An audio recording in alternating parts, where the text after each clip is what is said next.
السلام عليكم ورحمة الله وبركاته. عاملين ايه يا جماعة؟ ايه اخباركم في الجو الوحش ده التلج ده؟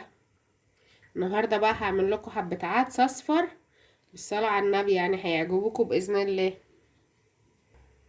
هنا جايبة بصلاية كبيرة، دي بقيتها، واربع طماطمات وكام كوساية كده، 4 كوسات برضو واربع جزرات، والمفروض فلفل بس انا ما عنديش، فهحط حتة دقة حلوة كبيرة، فلفل حامي على طول.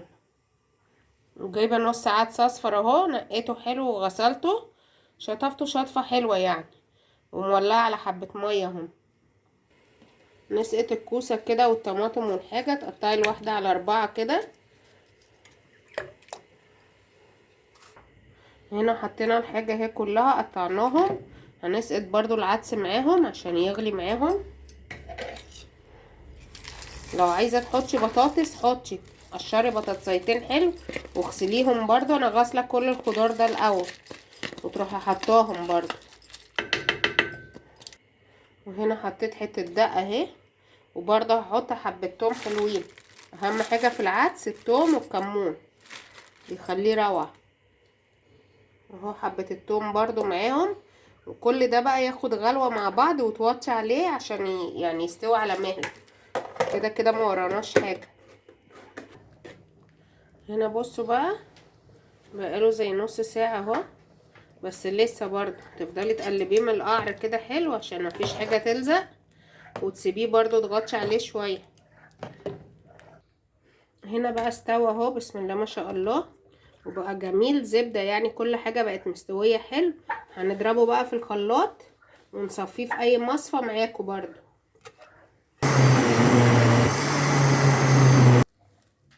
هنا بقى نفضي يلا ونصفيه حلو، عشان لو في اي تفل من الطماطم، لو في اي تفل ولا حاجة من الطماطم يبقى نصفيه عشان ما يبقاش فيه اي حاجة.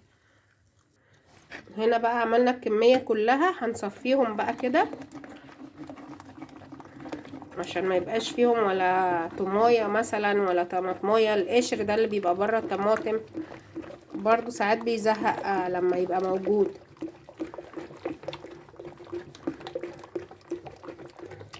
كده تصفي كله كده، ما تخليش فيه اي حاجه.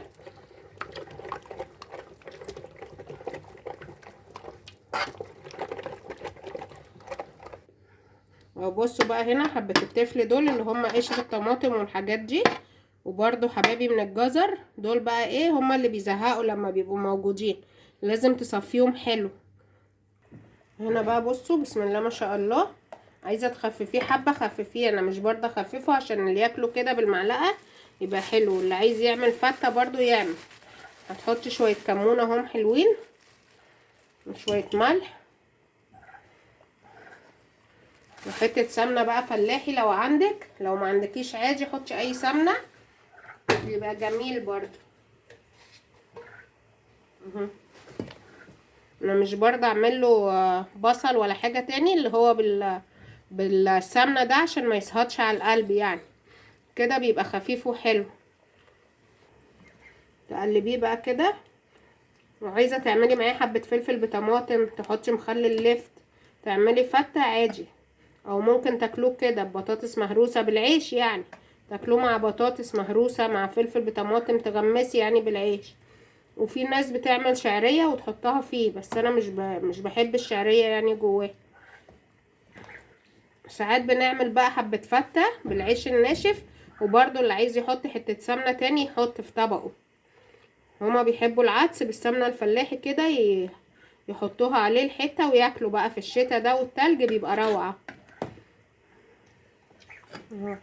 اللي ما اشتركش في القناه يشترك ويفعل زر الجرس عشان يوصله كل جديد. ولو الفيديو عجبكم بقى لايك حلو كده زيكم. بصوا بسم الله ما شاء الله على الريحه، صلوا على النبي في الكومنتات، ويا ريت بقى اللي عجبوا الفيديو يعمل له لايك حلو كده شبهكم. والسلام عليكم ورحمه الله وبركاته.